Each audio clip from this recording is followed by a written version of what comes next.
साल था जो क्लाइमेट फाइनेंस से संबंधित था, और ये उसी का विस्तार है। अच्छा, अब भारत की बात करते हैं।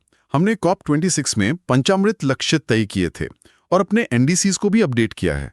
हम जमीनी स्तर पर क्या कर रहे हैं? भारत ने अपने वादों को नीति में बदलना शुरू कर दिया है। हमारे अपडेटेड एनडीसीज के 3 मुख्य लक्ष्य हैं। पहला, 2005 के स्तर से 2030 तक अपने जीडीपी की उत्सर्जन तीव्रता इमिशंस इंटेंसिटी को 45% तक कम करना। और इसमें हम कहां तक पहुंचे?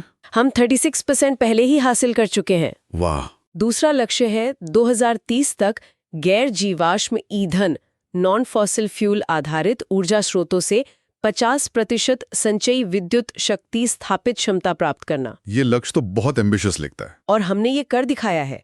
हम सितंबर 2025 तक 51% हासिल कर चुके हैं, मतलब लक्ष्य से पहले ही। ये तो प्रभावशाली है। और तीसरा लक्ष्य? तीसरा है अतिरिक्त वन और वृक्ष आवरण के माध्यम से 2.5 से 3 बिलियन टन CO2 के बराबर एक अतिरिक्त कार्बन सिंक बनाना। ठीक है, तो इन लक्ष्यों को लागू करने के लिए कानूनी ढांचा क्या है? कोई कानून, कोई नियम? सरकार ने 2 बड़े कदम उठाए हैं। पहला है green house gases emission intensity यानी GII टारगेट रूल्स 2025। ये 400 से अधिक औद्योगिक इकाइयों के लिए कानूनी रूप से बाध्यकारी लीगली बाइंडिंग GHG उत्सर्जन लक्ष्य निर्धारित करता है। और अगर कोई पालन ना करे तो भारी जुर्माना लगेगा। मतलब ये एक तरह का स्टिक है। सही। और फिर कैरेट भी है। वो क्या है? वो है carbon credit trading scheme CCTS 2023।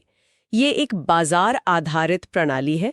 जो कंपनियां अपने लक्ष्य से बेहतर प्रदर्शन करती हैं वो कार्बन क्रेडिट बेच सकती हैं। और जो पीछे रह जाती हैं उन्हें क्रेडिट खरीदना होगा। अच्छा, और ये ग्रीन क्रेडिट प्रोग्राम क्या है? क्या ये कार्बन क्रेडिट जैसा ही है? नहीं, ये अलग है और बहुत दिलचस्प है।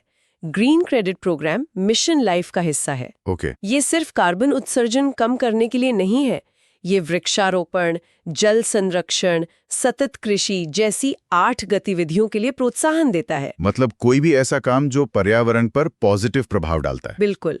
ये कार्बन क्रेडिट से परे जाकर हर तरह के पर्यावरणीय कार्यों को पुरस्कृत करता है। दोस्तों, भारत के इन 3 मुख्य एनडीसी लक्ष्यों को याद रखने के लिए एक सिंपल मेमोरी हुक है, ENSYOR, इंडियाज फ्यूचर। ये अच्छा है।